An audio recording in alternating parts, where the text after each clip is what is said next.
पंत साहब, आदरणीय भूराराम जी, कड़वासरा जी, आदरणीय पद्माराम जी, आदरणीय धन्नाराम जी, रिणवा साहब, आदरणीय भीकाराम जी, आदरणीय मनोहर सिंह जी, आदरणीय हरमत सिंह जी, आदरणीय भैराराम जी मेघवाल जी, आदरणीय राजू राम जी सरपंच साहब, आदरणीय खंगार सिंह जी सरपंच साहब, आदरणीय रूपाराम जी, आदरणीय कृष्णा राम जी जो आरएलपी से हैं, आदरणीय हनुमान जी आरएलपी पार्टी से, तमाम उपस्थित मेरे बड़े बुजुर्गों, भाइयों, युवा साथियों, सबसे पहले तो मैं आप सबका बहुत बहुत धन्यवाद देता हूं कि आप सब ने मेरा मान सम्मान बढ़ाया, मेरा स्वागत किया और साथ ही आप सब लोग अपना कीमती समय निकाल के आज की इस मीटिंग में मुझे अपना आशीर्वाद देने, अपना समर्थन देने आप सब पधारे हैं। इसके लिए मैं आप सबका बहुत बहुत धन्यवाद देता हूं। आप सब जानते हैं कि 20 साल हमारा जालोर सिरोही सांचौर लगातार भाजपा के सांसद थे यहाँ पे और हमारा जालोर सिरोही सांचौर लगातार पिछड़ता गया। कोई दिल्ली की सरकार से एक भी काम वो आपके सामने आके नहीं बता सकते, चाहे कोई बड़ी परियोजना लेके आए हों या कोई बड़ा विकास का काम किया हो। दिल्ली की सरकार का वो एक काम आके नहीं बता सकते जो उन्होंने सांसद रहते हुए यहाँ कराया था। 15-20 साल कोई कम समय नहीं होता। 15 साल तो देव जी रहे और उससे पहले 5 साल सुशीला जी रही, तो ये 20 साल का जो समय है ये भाजपा के सांसद को मिला था। ये हाल तो तब है जब 10 साल से दिल्ली में भाजपा की सरकार है, यहाँ पे सांसद भाजपा का है। ये भाजपा वाले बात करते हैं डबल इंजन की सरकार, डबल इंजन की सरकार लाओ। कहाँ गया इनका डबल इंजन? जब सांसद भाजपा का है, दिल्ली में सरकार भाजपा की बैठी है, तो इनको ना तो ये रेलगाड़ी कोई चालू करा सके, ना कोई राष्ट्रीय राजमार्ग की मांग रहती है कि जालोर सिरोही सांचौर को जोड़ा जाए। एक भी काम ये बता दें आपके सामने आके जो दिल्ली की सरकार से ये करा के यहाँ लेके आए हों। और तो और मेरा कई ग्राम पंचायत मुख्यालय पे जाना हुआ पिछले 2 महीने में, चाहे रेवदर हो चाहे सिरोही हो। परसों भीनमाल था, सांचौर गया था। अधिकांश जगह पे ग्रामीणों ने कहा कि हमें तो 15 साल में सांसद महोदय के दर्शन ही नहीं हुए, ना रामा शामा करने पहुंचे हैं वो। ये तमाम बातें आप सबको ध्यान में है कि किस तरीके से ये हमारा क्षेत्र, जो आप लोगों के मन में पीड़ा है वही पीड़ा जो प्रवासी भी रह रहे हैं हमारे भाई। अभी महीने भर पहले मैं तमाम प्रवासियों से संपर्क करने हैदराबाद, बेंगलोर, तमाम क्षेत्रों में गए, गुजरात गए और हमारे तमाम कांग्रेस के नेता थे, तमाम कांग्रेस जन थे, हम सब लोग प्रवासियों से मिलके आए। जो पीड़ा आप लोगों के मन में है वही पीड़ा सबके मन में है कि कम से कम 15 साल में एक रेलगाड़ी तो यहाँ चालू कराते। स्वर्गीय बूटा सिंह जी जब इस क्षेत्र से कांग्रेस के सांसद हुआ करते थे, दिल्ली में बड़े मंत्री थे, तब सुनते हैं कि इस क्षेत्र में कोई दिल्ली की कोई योजना या कोई काम उस जमाने में हुआ था। और एक रेलगाड़ी भी उन्होंने चलाई जिसको लोगों ने नाम दिया बूटा रेल, बूटा मेल। उसके बाद लगातार ये जो 20 साल का समय आया, कोई काम नहीं। रेलगाड़ी की मांग कोई बरसों से चली आ रही है यहाँ पे। और तो और मैं स्वरूपगंज गया, स्वरूपगंज में शाम के वक्त ही जनसभा रखी हुई थी। वहाँ क्षेत्र के लोगों ने मुझे भरी चुनावी मीटिंग में कहा कि हम 15 साल से सांसद से मांग कर रहे हैं कि चलो कोई रेलगाड़ी तो नहीं आ रही, यहाँ स्वरूपगंज जो आबू रोड, अहमदाबाद और दिल्ली रेल लाइन से रहता है, स्वरूपगंज एक स्टेशन बीच में आता है, यहाँ कम से कम गाड़ी के 2 गाड़ियों का ठहराव 5 मिनट के लिए 10 मिनट के लिए कर दो, तो हम तमाम लोगों को सुविधा होगी। जो प्रवासी आएंगे वो भी स्वरूपगंज उतर जाएंगे, जो दक्षिण भारत से आते हैं। आप सोचिए, जो व्यक्ति अपनी पार्टी की सरकार में 10 साल, दिल्ली में भी भाजपा की सरकार है, 10 मिनट का ठहराव नहीं करा सकते ट्रेन का, 5 मिनट का ठहराव नहीं करा सकते स्वरूपगंज स्टेशन पे, वो नई रेलगाड़ी कब चलाएंगे? कब चलाएंगे वो नई रेलगाड़ी?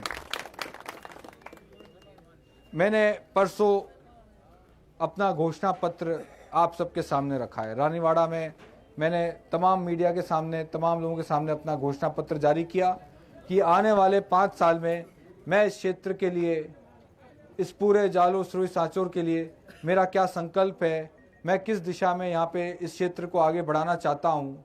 आप सब ने पढ़ा होगा कि मैं चाहे युवा हो, तमाम वर्गों के लिए, और जो पिछले 2 महीने विधानसभा चुनाव और उससे पहले भी मैं यहाँ इस क्षेत्र में आते रहा हूँ, तमाम सुझाव जो कांग्रेस जन के थे, आम जनों के थे, उन सुझावों को मैंने मेरे घोषणा संकल्प पत्र में डाला है।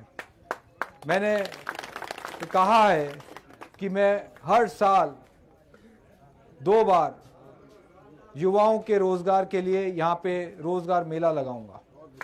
यहाँ पे बाहर की कंपनियों को, बाहर के लोगों को न्योता दूंगा कि हमारे युवाओं में कोई कमी नहीं है, जो तमाम यहाँ रोजगार मेला लगा के युवाओं को एक प्लेटफॉर्म दूंगा कि इस क्षेत्र में रोजगार मेला लगा है, आप लोग आइए, हमारे युवाओं से बात करिए और उनको एक नौकरी की एक बहुत बड़ी यहाँ पे प्लेटफॉर्म मिले। नौकरी की बहुत बड़ी एक संभावना है कि इस रोजगार मेले से हम यहाँ के युवाओं को आने वाले समय में रोजगार साल में 2 बार वो लगाने का है। मैं केंद्रीय विश्वविद्यालय की बात करूँगा, यहाँ तमाम युवा खड़े हैं। मैं केंद्रीय विश्वविद्यालय, मुझे आश्चर्य होता है कि भाजपा के सांसद थे यहाँ पे 15 साल, दिल्ली की सरकार को केंद्रीय विश्वविद्यालय, कम से कम हमारे क्षेत्र के जो युवा 12वीं के बाद पढ़ना जाने के लिए बाहर जाते हैं, अगर केंद्रीय विश्वविद्यालय भी दिल्ली से वो ले आते तब भी कोई बड़ी बात हो जाती कि चलो मैं कहता युवाओं के लिए कुछ किया। मगर भाजपा सांसद केंद्रीय विश्वविद्यालय की भी कोई यहाँ पे मांग पूरी नहीं कर सके। मैंने मेरे घोषणा पत्र में कहा है कि केंद्रीय विश्वविद्यालय की भी मांग दिल्ली में रखूंगा। साथ ही जो हमारी ग्रामीण महिलाएं हैं, ग्रामीण महिलाएं, आदिवासी महिलाएं, तमाम महिलाओं के लिए मैं NGO और CSR के माध्यम से यहाँ पे उनके छोटे मोटे रोजगार, चाहे सिलाई के माध्यम से हों, चाहे दूसरे माध्यम से हों, मैं 5 साल में मेरा लक्ष्य है कि यहाँ इस पूरे लोकसभा में कम से कम 50,000 महिलाओं को प्रशिक्षण देने का काम उन NGO के माध्यम से करूं। साथ ही ग्रेनाइट का इतना बड़ा कुदरत ने यहाँ पत्थर दिया है, ग्रेनाइट का पत्थर कुदरत ने यहाँ दिया है, मगर भाजपा के सांसद कोई 15 साल में दिल्ली की सरकार से कोई नीति नहीं बनवा सके, कोई सब्सिडी नहीं दिलवाई, कोई ऐसा काम नहीं किया जिससे हमारा ग्रेनाइट का उद्योग आगे बढ़ता। अगर ये ग्रेनाइट का उद्योग आगे बढ़ गया होता तो हमारे छोटे मोटे दूसरे धंधे पनपते साथ ही उस ग्रेनाइट उद्योग के, और साथ ही रोजगार मिलते। मैं चाहता हूं, जो मैंने मेरे घोषणा पत्र में भी लिखा है, कि आने वाले समय में मैं मांग रखूंगा कि एक विशेष ग्रेनाइट माल गाड़ी यहाँ से चलाई जाए, जो हमारे ग्रेनाइट के पत्थर को देश के विभिन्न कोनों में ले जाके रखेगी, तब यहाँ का व्यापार बढ़ेगा। ऐसी तमाम बातें मैंने मेरे घोषणा पत्र में पशुपालकों के लिए, जो दूध देने की बेचने के लिए गुजरात के बॉर्डर तक अंदर चले जाते हैं, महसाना बनासकांठा तक, उनके उचित मूल्य के लिए यहाँ फूड प्रोसेसिंग यूनिट हो, यहाँ पे सहकारिता के माध्यम से, कोऑपरेटिव के माध्यम से उनका दूध का संग्रहण यहीं पे हो जाए, उसके लिए पशुपालकों के लिए यहाँ पे जीरा, सौंफ जो पैदावार होती है किसानों की, उस अनार के लिए भी हम विशेष यहाँ पे कोल्ड स्टोरेज और दूसरे फूड प्रोसेसिंग यूनिट्स, जैसे किशनगढ़ के पास में रूपनगढ़ में आपने देखा होगा एक फूड प्रोसेसिंग यूनिट्स लगी हुई हैं।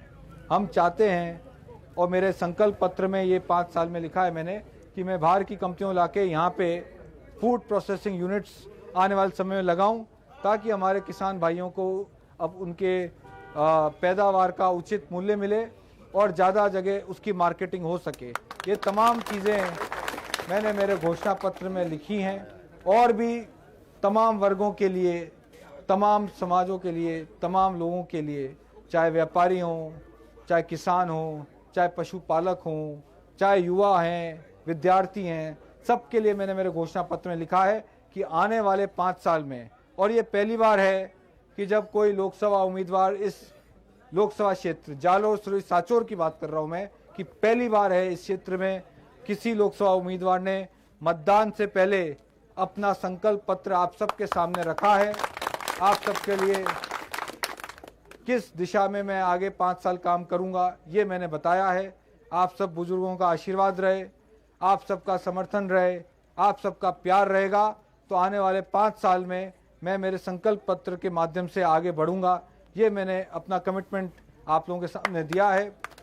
और साथ ही मैं कहना चाहूँगा कि आप सबका आशीर्वाद समर्थन से 36 कौमों की विकास की बात करूँगा, 36 कौमों को साथ लेके चलूँगा, आप सबके सुख दुख में हमेशा खड़ा रहूँगा। और जालोर सिरोही सांचौर में जो ये 20 साल पीछे धकेल दिया भाजपा के सांसद ने, जो 20 साल पीछे रह गया हमारा जालोर सिरोही सांचौर, इसको वापस पटरी पे लाके दिखाऊंगा, इसको वापस विकास की राह पे लेके जाऊंगा। आप सबका आशीर्वाद समर्थन और प्यार से बहुत बहुत धन्यवाद, बहुत बहुत धन्यवाद। जय हिंद,